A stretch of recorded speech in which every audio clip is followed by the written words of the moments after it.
됐어요 모두 보고 싶어서 리듬 어쩜 이렇게 시간이 안 가는지 정말. Assalamualaikum warahmatullahi wabarakatuh. Perkenalkan, kami dari kelompok 1 akan mempresentasikan tentang Escherichia coli, yaitu pada review jurnal identifikasi bakteri Escherichia coli pada air minum di rumah makan dan kafe di Kelurahan Jati serta Jati Baru, Kota Padang. Kelompok kami beranggotakan 1. Teyinta Ayu Azahra, 2. Manuela Jessica Chandra Halim, 3. Miftah Nur Afifah, dan saya sendiri Nabila Rizka Amanda. Pertama-tama, saya akan menjelaskan tentang pendahuluan. Air merupakan unsur vital bagi kehidupan manusia, terutama sebagai air minum. Namun, kualitas air minum yang buruk dapat menjadi penyebab utama penyakit berbasis air seperti diare. Menurut Riskesdas 2013, sebagian besar air minum rumah tangga di Indonesia tergolong baik secara fisik, tetapi belum tentu memenuhi syarat bakteriologis. Di Kota Padang, banyak masyarakat dan pelaku usaha kuliner menggunakan air galon isi ulang atau damio dan air yang dimasak. Namun penelitian sebelumnya menunjukkan banyak debit air minum yang belum memiliki sertifikat higienitas dan ditemukan mengandung bakteri E. coli. Escherichia coli merupakan bakteri indikator pencernaan tinja yang dapat menyebabkan penyakit saluran cerna. Berdasarkan data Dinas Kesehatan Kota Padang tahun 2014, kasus diare masih tinggi, sehingga perlu dilakukan penelitian terhadap kualitas air minum di wilayah padat kuliner, seperti Kelurahan Jati dan Jati Baru. Penelitian ini dilakukan secara deskriptif di UPTD Balai Laboratorium Kesehatan Provinsi Sumatera Barat pada November 2017 sampai Februari 2018. Untuk sampel yang digunakan adalah 16 air minum dari rumah makan dan kafe di Kelurahan Jati dan Jati Baru yang diambil menggunakan teknik total sampling. Pemeriksaan dilakukan dengan yang pertama MPN untuk menghitung jumlah bakteri coliform dalam air dengan metode 511.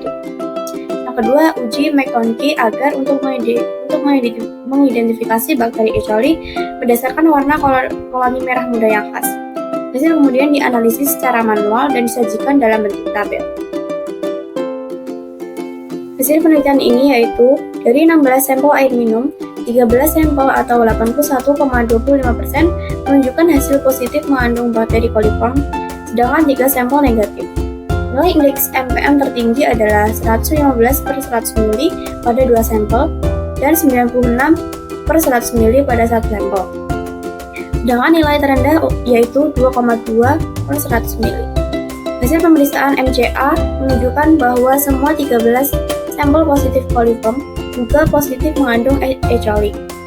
Berdasarkan jenis tempat, kontaminasi ditemukan pada rumah makan atau 62,5% dan kafe 18,75%, sedangkan berdasarkan sumber air dimasak 56,25%, lebih banyak terkontaminasi dibanding air galon isi ulang yaitu 25%.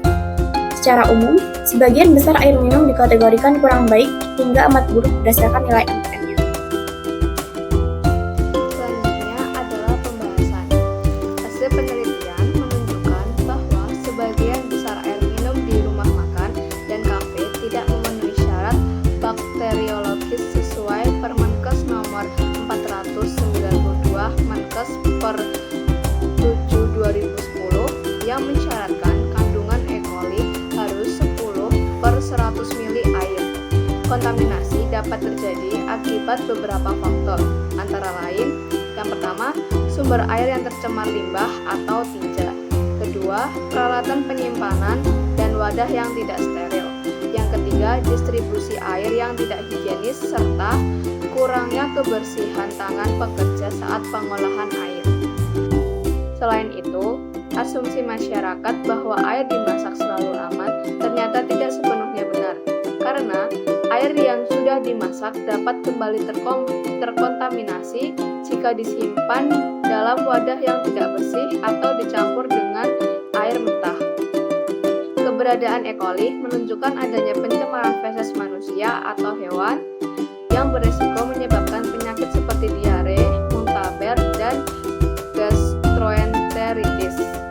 Strain tertentu dari E. coli bahkan bersifat patogen dan dapat menimbulkan wabah, terutama pada anak-anak.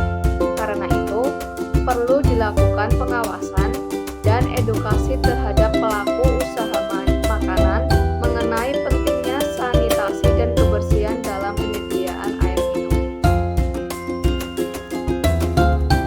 Kesimpulannya adalah sebagian besar air minum di rumah makan dan kafe di Kelurahan Jati serta Jati Baru Kota Padang terkontaminasi oleh bakteri coliform dan Escherichia coli sehingga tidak memenuhi persyaratan bakteriologis air minum.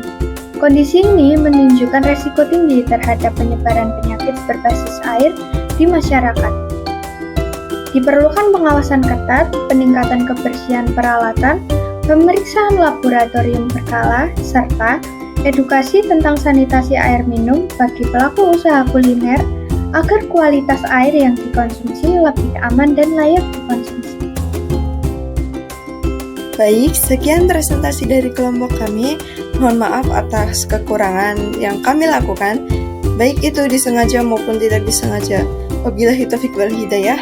Wassalamualaikum warahmatullahi wabarakatuh.